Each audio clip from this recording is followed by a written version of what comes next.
Bonjour, bienvenue, merci d'être là. Je m'appelle Hélène, je suis sage-femme et j'anime entre autres l'atelier Grossesse en question. Alors pendant cet atelier, nous allons aborder des thématiques telles que les maux de grossesse, comment gérer grossesse et activité professionnelle, les modifications physiques, physiologiques et aussi psychologiques, comment se préparer à la naissance, etc. La grossesse est un moment important de votre vie, c'est un bouleversement dans la vie d'une femme et aussi dans la vie d'un couple. Alors vivez pleinement cette grossesse malgré les petits inconforts. Alors j'ai demandé de vous présenter et puis vous allez poser des questions. N'hésitez pas à m'interrompre et puis partager votre expérience personnelle. Madame ? Bonjour, je m'appelle Béatrice, je vais accoucher en août, c'est mon deuxième enfant. Je me demandais quels sont les maux les plus fréquents durant la grossesse. On nous fait plusieurs prises de sang. À quoi ça sert ? Alors, les maux de grossesse et les prises de sang. Très bien, je vous remercie pour votre question. Bonjour, je m'appelle Carole, je vais accoucher en août, c'est mon premier enfant. Je me demande si c'est normal de faire des cauchemars et des rêves bizarres. Alors, les cauchemars et les rêves.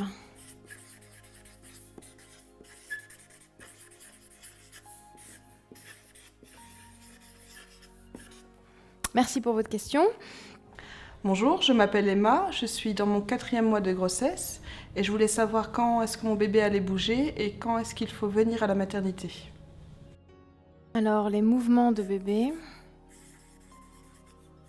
les signes d'accouchement et quand venir à la maternité. Merci pour vos questions. On va aborder la première question, les maux de grossesse. Quels sont les maux de grossesse les plus fréquents ? Votre grossesse va suivre son cours normal avec quelques modifications physiologiques. La plupart des mamans se plaignent de nausées et de maux de dos. Effectivement, j'ai mal au dos. Y a-t-il des positions qui peuvent me soulager ? Alors oui, il y a des positions à connaître que je vais vous montrer. Tout d'abord, lorsque vous êtes debout, basculez votre bassin vers l'avant pour réduire la lordose. Ensuite, évidemment, évitez de rester debout trop longtemps sans bouger. Si vous faites tomber quelque chose par terre et que vous avez besoin de vous baisser, pliez vos genoux, comme ceci. Lorsque vous êtes en position couchée, glissez un oreiller entre les genoux.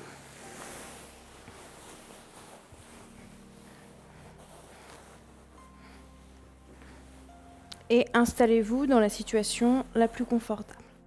Lorsque vous êtes en position assise, vous vous installez de la façon la plus confortable possible, en n'oubliant pas de basculer le bassin vers l'avant et de mettre vos pieds bien à plat sur le sol ou sur un repose-pied. Pour ma part, ce sont plutôt les nausées qui posent problème. Les nausées et les vomissements de début de grossesse sont assez fréquents, ils sont dus aux modifications physiologiques. L'effet de l'HCG, hormone de grossesse, contribue à ces malaises. Les effets s'estompent à partir de la 14e semaine. En fin de grossesse, vous allez peut-être avoir des sensations de brûlure au milieu du thorax. Il s'agit de remontées gastriques dans l'œsophage qui sont dues à l'augmentation de la pression dans l'abdomen liée à la croissance de l'utérus. Un traitement antiacide vous soulagera. Nous vous conseillons de prendre des petits repas fractionnés, de ne pas manger trop gras, trop acide et trop épicé. Lorsque vous êtes allongé pour dormir, mettez-vous en position semi-assise. Si les symptômes persistent, parlez-en à votre gynécologue. Signe d'alerte. Si vous n'arrivez plus à vous alimenter correctement et surtout si vous perdez plus de 3 kilos en peu de temps, vous devez consulter votre médecin. J'ai des vertiges, est-ce que c'est normal ? Au premier trimestre, les vertiges qui accompagnent les nausées et l'état de fatigue de la mère ne sont pas dangereux, contrairement aux vertiges persistants du 2e ou 3e trimestre qui doivent être investigués par votre médecin pour en connaître la cause. Une alimentation fractionnée et une hydratation suffisante, minimum 2 litres par jour, peuvent améliorer les symptômes. En fin de grossesse, le poids de l'utérus peut provoquer des vertiges et une sensation de malaise si vous êtes couché sur le dos. Il suffit alors de vous tourner sur le côté gauche pour vous soulager immédiatement. Alors en conclusion, nous avons vu qu'il y avait plusieurs inconforts, comme les nausées, les remontées du liquide gastrique, les essoufflements, les douleurs du dos, les douleurs ligamentaires, les problèmes de constipation, urinaire, circulatoire. Alors rassurez-vous, tous ces symptômes n'arrivent pas en même temps. Et puis si ça persiste, évidemment, n'hésitez pas à en parler à votre gynécologue. Je vous invite à consulter notre site e-learning qui vous explique pas à pas comment gérer ces inconforts au quotidien. Passons à la question suivante, les cauchemars et les drôles de rêves. Les cauchemars et les drôles de rêves sont assez fréquents durant la grossesse. Ils reflètent souvent les changements hormonaux qui accompagnent la grossesse et les bouleversements psychiques que vous vivez, vos émotions, vos craintes, vos angoisses. En parler avec un proche, les mettre en mots, vous permettra de vous apaiser et d'être plus sereine. Les difficultés pour trouver le sommeil sont de plus en plus fréquentes lors du 3e trimestre. En effet, il est de plus en plus difficile de trouver une position confortable parce que le ventre prend de plus en plus de place et bébé se manifeste par des petits coups. On peut vous donner quelques conseils pour favoriser votre sommeil. D'abord, l'environnement de votre chambre est très important. Aérez-la. Mangez léger, si possible 2 heures avant d'aller vous coucher. Les infusions à base de tilleul, mélisse, fleurs d'oranger peuvent vous aider à trouver le sommeil. Essayez de vous détendre avant d'aller vous coucher, lisez un livre, écoutez de la musique, pratiquez des exercices de yoga ou de sophrologie. Et puis, trouvez la position qui vous convient le mieux. Question suivante. À quoi servent les prises de sang pratiquées lors de mes consultations chez le gynécologue ? Pendant la grossesse, la prévention et la surveillance des infections sont essentielles. Ces prises de sang servent à s'assurer de la santé du bébé, mais aussi de maman. À chaque étape de la grossesse, des analyses de sang spécifiques pour la surveillance de la santé de la mère et de l'enfant sont faites. Anémie, trisomie 21 fœtale, détermination du groupe sanguin, incompatibilité fœto-maternelle, coagulation sanguine, maladie infectieuse, diabète gestationnel. J'aimerais ici attirer votre attention sur les éléments qui constituent votre dossier et qui reflètent l'évolution de votre état de santé et de celui de votre bébé tout au long de votre grossesse. Votre dossier comprend au minimum votre fiche grossesse ou votre carnet de maternité rempli par le gynécologue, votre carte de groupe sanguin valide, une copie de vos résultats des examens sérologiques de vos prises de sang, vos résultats du prélèvement streptocoque B à faire entre 34 et 36 semaines de grossesse, tout autre compte-rendu d'examen concernant la grossesse dont vous disposez. Ce dossier grossesse doit vous accompagner pendant toute la grossesse, pendant vos déplacements à l'étranger, à chaque consultation et lors de votre admission pour l'accouchement. Question suivante, quand est-ce que bébé va bouger ? Vous pouvez commencer à sentir bébé bouger autour de la 20e semaine. Ça commence par des petites bulles de champagne, comme disent certaines mamans. Ensuite, vous allez ressentir comme des vagues, puis des douces caresses et enfin des petits coups de pied. Je voudrais savoir quel type d'aide je peux apporter à ma compagne. Votre compagne a besoin de tout votre soutien tout au long de la grossesse. Comme vous, elle vit beaucoup d'émotions. En plus, elle subit des transformations corporelles, psychiques, des inconforts de grossesse. Elle a besoin de tout votre soutien. Il y a aussi toutes ces interrogations au sujet de bébé, de la grossesse, de la naissance. Bien sûr, en tant que futur père, vous avez aussi toutes sortes d'interrogations sur votre rôle de père. Ce qui est très important, c'est de développer le dialogue avec votre compagne.